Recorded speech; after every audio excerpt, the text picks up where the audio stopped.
विषय दिल्ली के अरविंद केजरीवाल जी और उनके द्वारा किया गया भ्रष्टाचार का है। कभी कभी आश्चर्य लगता है कि ऐसे भी लोग होते हैं जो इस प्रकार रंग बदलते हैं। कभी कभी आश्चर्य लगता है कि वो लोग जो कहते थे ये सम्मान होता है, अगर तिल भर का भी आपके अंदर शक है, अगर रत्ती भर का भी आपके अंदर सस्पिशन है, तो समन भेजिए ना, किसने रोका है? आप जांच कराइए ना, किसने रोका है? दूध का दूध पानी कराइए ना। वो लोग जो हर दिन शाम प्रेस कॉन्फ्रेंस करके दूसरों के खिलाफ इल्जाम लगाते थे और ये कहते थे कि आप जांच कराइए और जांच करने के बाद चुनावी मैदान में उतरिए, आज वो लोग समन से भाग रहे हैं। आज वो लोग समन के नाम से डर रहे हैं। आज वो निर्लज बन के दुनिया के सामने मुंह दिखाने लायक नहीं है। और बड़े दुख के साथ कहना पड़ रहा है, टेक्निकलिटी खेल रहे हैं। आज हर फ्रंट में उनका पर्दाफाश किया जाएगा। विगत 6 महीने में लगभग 9 समन। The last 6 months has seen approximately 9 summons being delivered to Mr. Kejriwal. अक्टूबर से लेके मार्च के महीने तक, मगर एक भी समन का सम्मान रखते हुए केजरीवाल जी ने हिंदुस्तान के जो संवैधानिक धारा है, जो संविधान के बनाए हुए ढांचे हैं, ही डिसरेस्पेक्ट्स देम। उनकी मान्यता का सम्मान नहीं करते हैं। ये जांच एजेंसियां कोई पॉलिटिकल पार्टीज नहीं बनाती है। ये जांच एजेंसियां एविडेंस के आधार पर काम करती है। और एक बात बड़ा स्पष्ट कर दूं, इससे पहले कि मैं दस्तावेज यहां प्रस्तुत करूं, जब कातिल कत्ल करता है ना, वो कितना भी होशियार कातिल क्यों ना हो, खून के धब्बे कहीं ना कहीं छुट जाते हैं और अंततो गत्वा कानून कातिल तक पहुंचता ही है। कत्ल किया है केजरीवाल जी ने हजारों करोड़ों लोगों के विश्वास का। कत्ल किया है केजरीवाल जी ने सच्चाई का। कत्ल किया है केजरीवाल जी ने विकास का। और उसके एविडेंसेस, उन खून के धब्बों के छींट चारों ओर फैले हुए हैं और तभी उन्हें समन दिया जा रहा है। उन छींट के कुछ धब्बे आज हम आपको यहां दिखाएंगे। उनके झूठ के पुलिंदे आपके सामने आज हम खोलेंगे। आप जान के आश्चर्यचकित हो जाएंगे, 9 समन 18 बहाने। 9 समन 18 बहाने। आप याद करिए, जब पहला समन आया था तो बहाना क्या था? दिवाली है। जब दूसरा समन आया तो बहाना क्या था? गवर्नेंस महत्वपूर्ण है। तीसरा समन आया था तो बहाना क्या था? मैं विपश्यना करने गया हूं। चौथा समन आया तो बहाना क्या था? असेंबली चल रही है। 5वां समन आया तो बहाना क्या था? मध्य प्रदेश में चुनाव चल रहे हैं, मैं कैसे आ जाऊं जी, मुझे तो भाषण करना है। 9 समन 18 बहाने। मगर ये बहाने चलने वाले नहीं है। कल से टेक्निकल बहाने दिए जा रहे हैं। और वो टेक्निकल बहाने क्या है? अरे, कोर्ट में तो इन समन्स को खारिज कर दिया, कोर्ट में तो हमें बेल मिल गया, फिर किस आधार पर ईडी हमें बुला रही है? फिर किस आधार पर जांच एजेंसी समन भेज रही है? ये जो पहला प्रश्न है, क्या कोर्ट ने इन समन्स को खारिज किया है? जो बार बार आम आदमी पार्टी के सबसे बड़े नेता अरविंद केजरीवाल जो बार बार कह रहे हैं कि ये समन्स इल्लीगल है। Are they illegal? क्या ये इल्लीगल है, गैर कानूनी है? चलिए पर्दाफाश किया जाए। यह दस्तावेज है। दस्तावेज क्या कहती है? क्या दस्तावेज है? ये समन्स इल्लीगल है, इन पर रोक लगाया जाए, इस विषय को लेकर अरविंद केजरीवाल जी राउज एवेन्यू के कोर्ट में गए थे। In the court of Miss Divya Malhotra, ACMM 01, Rouse Avenue, District Courts, New Delhi. ये पहला डिस्प्ले मैं आपके सामने कर रहा हूं. उसमें क्या लिखा गया है? उसमें लिखा गया है, ये 7 फरवरी 2024 का है. स्पष्ट रूप से उसमें शुरू होता है, this is a complaint filed under section 200 of the Code of Criminal Procedure 1973, by way of this order, I shall decide whether there is sufficient material for taking cognizance of the offence under section 174 of the Indian Penal Code 1860 and the grounds for proceeding against the proposed accused mister Arvind Kejriwal. Court में क्या कहा गया? Court में कहा गया, केजरीवाल जी ने जाके कहा कि जो ईडी ने समन भेजा था वो गैर कानूनी है और इसको विड्रॉ कराया जाए, ये ठीक नहीं है. तो कोर्ट में जज साहिबा क्या कहती है कि ये जो कंप्लेंट आया है, कंप्लेंट क्या आया है कि गैर कानूनी है, विड्रॉ किया जाए. मैं इस पे अभी दस्तावेजों के आधार पर स्टडी करके अपना जजमेंट दूंगी. और सेक्शन 174 क्या होता है? सेक्शन 174 होता है कि यदि कोई जांच एजेंसी आपको समन करे और आप उस समन का सम्मान न करें तो आपके ऊपर कानूनी कार्यवाही हो सकती है. यह सेक्शन 174 है. तो केजरीवाल जी ने कहा मेरे पे कोई कार्यवाही नहीं होनी चाहिए जी, क्योंकि मैं तो राजा हरिश्चंद्र जी हूं और मैं तो कोई गलती कर ही नहीं सकता हूं, और इसलिए ये सब फर्जी बातें हैं. मगर यहां एक्यूज्ड के नाम से जज साहिबा ने उन्हें संबोधित किया और कंक्लूजन में जब जजमेंट दिया, मैं वो पन्ना आपको दिखा रहा हूं और पढ़ के सुना रहा हूं. क्या कहा गया कंक्लूजन में? 13 नंबर पैराग्राफ में, to sum up from the contents of the complaint and the material placed on record, prima facie offence under section 174 of the IPC 1860 is made out, and there are sufficient grounds for proceeding under section 204 of the Code of Criminal Procedure 1973 against accused Mr. Arvind Kejriwal. बड़े स्पष्ट रूप से कहा गया कि वो accused mister Arvind Kejriwal जो हैं, प्राइमा फेसी अक्यूज्ड हैं.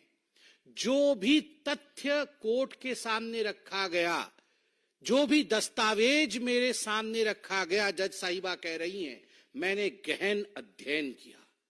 गहन अध्ययन करने के पश्चात प्रथम दृष्टया इसमें कोई शक नहीं है कि जब आपको समन दिया जाए तो आपको समन का सम्मान करते हुए जांच एजेंसी के सामने एक्यूज्ड, आज से मैं अरविंद केजरीवाल जी को एक्यूज्ड बोलूंगा.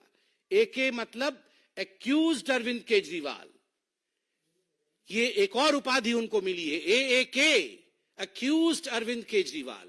ये एक्यूज्ड अरविंद केजरीवाल जी हैं और उनको आके उनकी सफाई देनी पड़ेगी. आगे जज साहिबा क्या कहती है ये भी आप सुन लीजिए.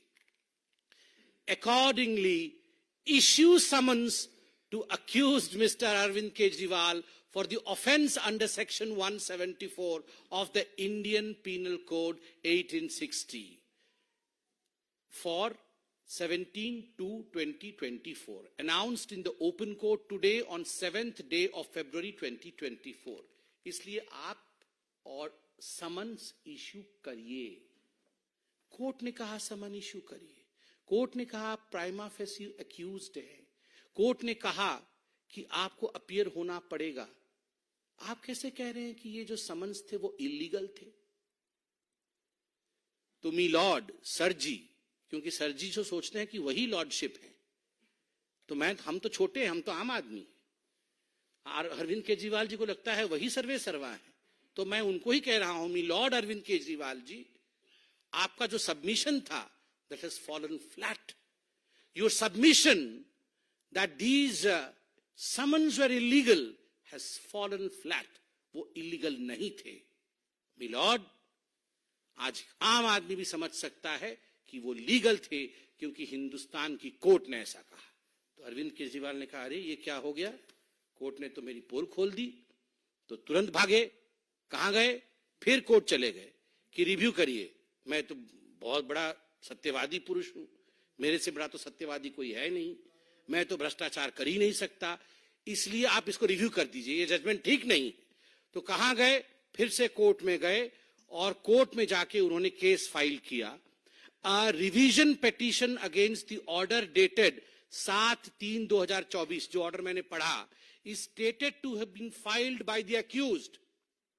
कोर्ट ने लिखा कि एक रिवीजन पिटीशन फाइल किया केजरीवाल जी ने, और फिर कोर्ट आगे कहती है कि we revived, received and perused documents, there is no stay on the proceedings. सबसे महत्वपूर्ण बात जो कोर्ट कहती है, no stay on the proceedings. आपने रिवीजन के लिए फाइल किया केस कि नहीं, ये जो है अक्यूज्ड है, प्राइमा फेसी अक्यूज्ड है, इसको रिवाइज कर दिया जाए, सेक्शन 174 के तहत रोक लगा दिया जाए, मगर कोर्ट ने कहा no stay on the proceedings. कोई स्टे नहीं है जी, आप अपने आप को सेल्फ सेटिस्फाई कर सकते हो, सेल्फ अटेस्ट कर सकते हो कि मैं सबसे बड़ा सत्यवादी व्यक्ति हूं, किंतु आपको स्टे नहीं मिलता है, आपको आगे जाना पड़ेगा। आगे कोर्ट क्या कहती है, कोर्ट कहती है offence under the section 174 IPC being bailable, accused is admitted to bail upon furnishing of personal bond in the sum of rupees 15,000 with one surety of the like amount. Court कहती है कि आपके stay को हम proceed नहीं, उसको रोक नहीं सकते, कोई स्टे नहीं होगा उसके ऊपर, मगर हां जो समन आपको सरकार दे रही है, एजेंसी दे रही है, आप संविधान रूप से उसमें जाना चाहिए, नहीं जा रहे हैं, उसमें संवैधानिक प्राविधान के अनुसार गिरफ्तारी भी हो सकती है, किंतु हम उसमें, वो बेलेबल है, हम उसमें आपको बेल देते हैं। तो 15,000 के मुचलके पे बाहर है अरविंद केजरीवाल, और उस पे ऐसी मूछे ताव मार रहे हैं जैसे पता नहीं क्या कर दिया। वो तो ऐसे ऐसे मूछे करके कल से बता रहे हैं कि देखो जी मैं तो बेल पे बाहर हूं, मैं तो बेल मिल गया है, मुझे बेल मिल गया है। मतलब जिसको बेल मिल गया है वो कातिल नहीं है, जिसको बेल मिल गया है उसने भ्रष्टाचार नहीं किया। मतलब कुछ तो गड़बड़ी थी ना, जो बेल लेने की नौबत आई। अगर आप दूध के धुले होते, पाक साफ होते, तो बेल की आवश्यकता क्या पड़ती। अरविंद जी, आज आप उसी लीग में खड़े हो गए हो जिस लीग में सोनिया, राहुल और रॉबर्ट वाड्रा खड़े हैं। ये भी तो मुचलके पे बाहर है, कोई 15,000 के मुचलके पे, कोई 30,000 के मुचलके पे, कोई 50,000 के मुचलके पे। सोनिया जी ने 5,000 करोड़ रुपए का नेशनल हेराल्ड में गबन किया, आज मुचलके पे बाहर है। चिदंबरम जी आज मुचलके पे बाहर है। तो बेल पे बाहर होना कोई मेरिट नहीं है, ये डीमेरिट है। आपको बेल मिला है, आपको राहत नहीं मिली है, तो बेल को राहत के रूप में प्रस्तुत मत करिए। प्रेस कॉन्फ्रेंस लंबा हो जाएगा अगर प्रस्तुत करते चले जाएंगे, मगर फिर भी मुझे लगता है 2 विषयों की यहां सफाई त्वरित गति से करनी चाहिए। कल बता रहे थे ये दिल्ली जल बोर्ड वाला विषय क्या है जी, इस पे कहां से समन आ गया, किसी को कुछ पता नहीं है। ये पब्लिक डॉक्यूमेंट है। दिल्ली जल बोर्ड के ऊपर जो घोर भ्रष्टाचार हुआ है उस पे एफआईआर हुई है। एफआईआर के प्रति पब्लिकली अवेलेबल है। उसमें जो कंप्लेंट्स है, कंप्लेनेंट्स का विषय, आप यहां सारा लेखा जोखा है, सब आप देख सकते हैं, पब्लिकली अवेलेबल है जी। इसके लिए मुझे प्रेस कॉन्फ्रेंस करने की आवश्यकता ही नहीं है जी। कृपया इसके बाद एक बार पढ़ लीजिएगा।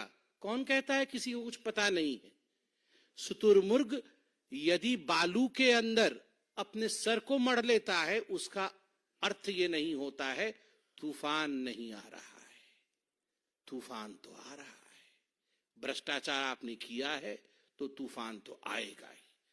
दूसरा, के कविता का विषय है।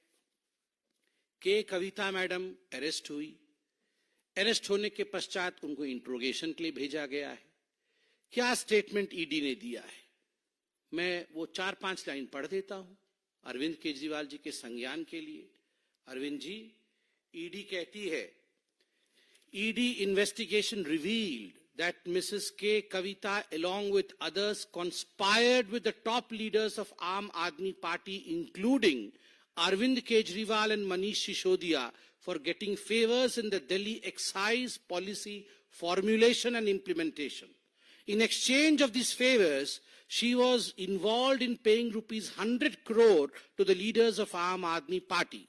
By the act of corruption and conspiracy in the formulation and implementation of Delhi excise policy 21-22, a continuous stream of illegal funds in the form of kickback from the wholesalers was generated for AAP. Further, Srimati K. Kavita and her associates were to recover the proceeds of the crime paid in advance to Aam Aadmi Party and to further generate profits or proceeds of crime from the entire conspiracy. ये आप सबके सामने है, आपने देखा होगा। आप सोच के देखिए, ये जो साउथ ग्रुप कोट अनकोट आपको पता ही है, एक कंपनी है, कई लोग इसमें हैं। के कविता इसमें एक किंगपिन थी। के कविता के साथ अरविंद केजरीवाल की मीटिंग हुई कि नहीं हुई? क्या अरविंद केजरीवाल जी ने ये नहीं कहा कि आपकी कंपनी को हम, आपके जो पूरी कोहोट है, उस कोहोट को हम यहां पर लाके बसाएंगे, उनके माध्यम से शराब का कारोबार यहां करेंगे, 12% का कमीशन दिलाएंगे, 6% का किकबैक लेंगे, 100 करोड़ रुपए आप हमें दीजिए, उसमें से 50 करोड़ रुपए तुरंत दीजिए। अंततो गत्वा उनके खुद के ऑनगोल के जो एमपी है मंगूटा जी का स्टेटमेंट भी मेरे पास है। मंगूटा जी ने बड़े स्पष्ट रूप से यहां कहा हुआ है, ईडी के पास वो स्टेटमेंट है। We thought we can do liquor business in Delhi and to know from the government. I have asked for time to meet Shri Arvind Kejriwal. Then this office has given time to me for meeting him at Secretariat on 16/3/2021 at 4:30 p.m. Regarding the liquor business, earlier Mrs. Kavita, daughter of Chief Minister of Telangana, K. Chandrasekhar Rao, has already approached me to do liquor business in Delhi and offered to pay rupees 100 crore to the party, that is Aam Aadmi Party, and she will call you in the liquor business connection, or you call her, discuss about the future, since already their team is working in Delhi. ये अरविंद केजरीवाल जी के member of parliament का, कविता जी के member of parliament का statement on record है। अब उनका बेटा शायद अप्रूवर भी है, ये सब पब्लिक डोमेन पे है। और केजरीवाल जी आप कहते हैं धब्बे नहीं है, ये धब्बे हैं। आपने विश्वास का कत्ल किया है, इतने कागज हैं, ये सब छींट है, क्योंकि समय नहीं है इन सब को गिनवाने का। मैं अपने आप को रोक नहीं पा रहा हूं, कहीं कहीं से एक एक लाइन पढ़ देना चाहिए। ये धब्बे आपके सामने आने चाहिए, ये जो कत्ल हुआ है और उसके खून के छींट आप भी देखिए। एक पन्ने पे लिखा हुआ है, in this manner it is amply clear that Miss K. Kavita has actively destroyed the digital evidence to conceal her role and involvement in the scam. एक धब्बे में यह भी लिखा हुआ है, statement of one staff of RST Mrs K Kavita dated 8/8/2023 reveals that he collected two heavy bags containing cash from Sri Dinesh Arora's office on Sri Abhishek Boinpalli's directions and delivered it to Sri Vinod Chauhan. आप जानते हैं नारायणा में विनोद चौहान कौन है। उसके बाद kickbacks to the government functionaries to gain illegal benefit in the excise policy was paid to the amount of rupees 100 crores to AAP leaders. आप देखते जाइए, हर पन्ना कुछ कहता है, हर पन्ना कुछ कहता है, हर पन्ने में दास्ता बयां है। इस पन्ने में क्या है? इस पन्ने में है कि के कविता had discussed opportunities in the Delhi liquor business with AAP leaders. As a result, K. Kavita got stakes in the business of Indo Spirits and made Sri Arun Pillai represent her in the business on her behalf. Delhi में अरुण पिल्लई उनको represent कर रहे थे। इस पन्ने में है कि अरुण पिल्लई 32.5% के पार्टनर थे, एक दूसरे को हेल्प कर रहे थे। इस सारे पन्नों में excise policy was formulated with 12% profit margin for L1 wholesaler. Out of this 12%, 6% profit was earmarked as kickback to be given to आम आदमी पार्टी. अरविंद केजरीवाल जी का नाम भी आता है. एक फोन है विजय नायर. आप जानते हैं विजय नायर को, बहुत बार विजय नायर के बारे में चर्चा हो चुकी है. विजय नायर अरविंद केजरीवाल जी के हेंचमैन हैं, खास व्यक्ति हैं. बातचीत भी आप लोगों ने दिखाया है.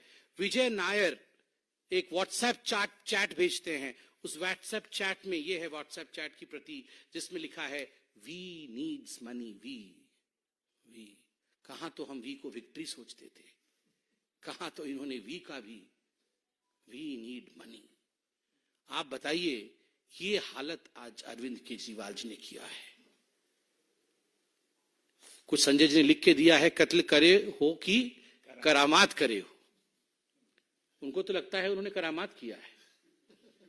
देखिए, दिल्ली की जनता, हिंदुस्तान की जनता, जनता जनार्दन होती है, आंखों से पढ़ लेती है गारंटी किसके पास है और भ्रष्टाचार किसके पास है. जो लोग कभी ऑटो में लटक के आते थे, वो लोग आज करोड़ों खरब रुपए कमा रहे हैं. लूटा है हमें, समन से दूर भाग रहे हैं. भागिए. कहावत है ना, कानून के हाथ लंबे होते हैं, बहुत लंबे होते हैं. केजरीवाल जी, आप कहां भागिएगा, कानून के हाथ आप तक जरूर पहुंचेंगे. बहुत बहुत धन्यवाद. कोई क्वेश्चन? शैलेंद्र डीडी.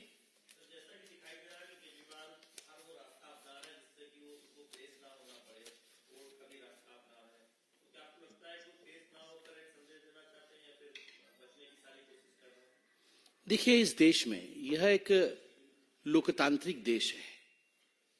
पूरे विश्व का अगर तंत्र को देखा जाए तो हिंदुस्तान से बड़ा लोकतंत्र नहीं है. आपको क्या लगता है, कोई भी व्यक्ति, चाहे वो कितना भी बड़ा हो, चाहे वो मुख्यमंत्री हो, चाहे वो कोई मंत्री हो, क्या कानून और इस प्रक्रिया से भाग सकता है? आखिर कब तक भाग सकता है? और पोस्चरिंग, जिसको अंग्रेजी में पोस्चरिंग कहते हैं, आप पोस्चरिंग भी कब तक कर सकते हैं? जब दस्तावेज होते हैं, सबूत होते हैं, कहानी चीख चीख के अपने आप को बयां कर रही है, वैसे में कोई भाग नहीं सकता, कोई बच नहीं सकता. अंततो गत्वा सत्य पकड़ ही लेती है. Aishwarya Paliwal, India today.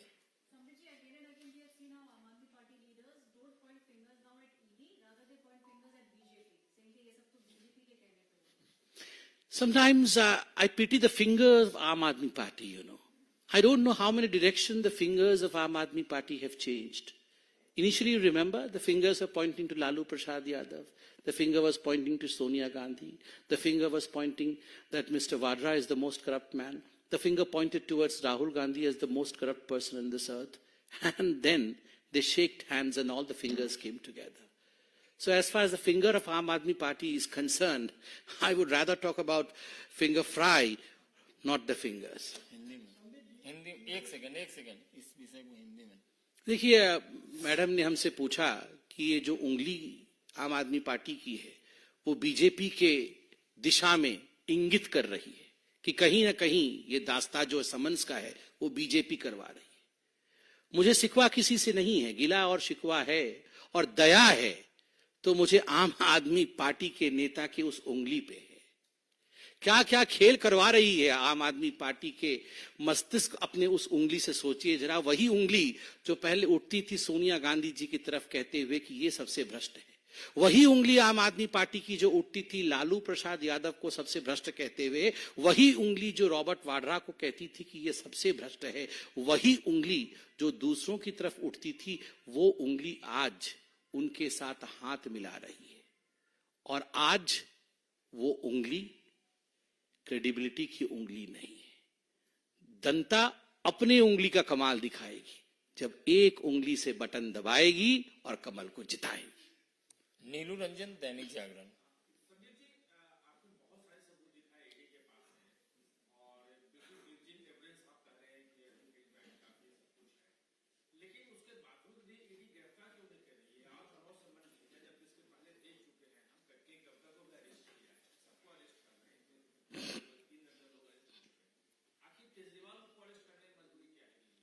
देखिए, मैंने प्रेस कॉन्फ्रेंस किया। मैंने प्रेस कॉन्फ्रेंस करके जो तथ्य पब्लिक डोमेन में है, जो आप लोगों ने भी अध्ययन किया होगा, उसको एक सूत्र में पिरो करके लॉजिकल रूप से आपके समक्ष रखा, जो कि एक प्रवक्ता का कर्तव्य है, धर्म है। कौन किसको कब अरेस्ट करता है, जांच एजेंसी का काम करने का तरीका कैसा है, कोई अरेस्ट होता है नहीं होता है, यह प्रवक्ता का या राजनीतिक पार्टी का काम नहीं है। यह देश लोकतांत्रिक देश है। लोकतांत्रिक तरीके से एजेंसियां काम करती है, कोर्ट काम करती है। इस पर टिप्पणी करना भी उचित नहीं होगा। मोहित भट्ट, टाइम्स नाउ।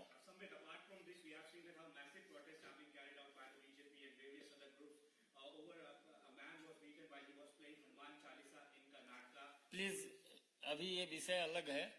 इस विषय से संदर्भित कोई विषय हो तो।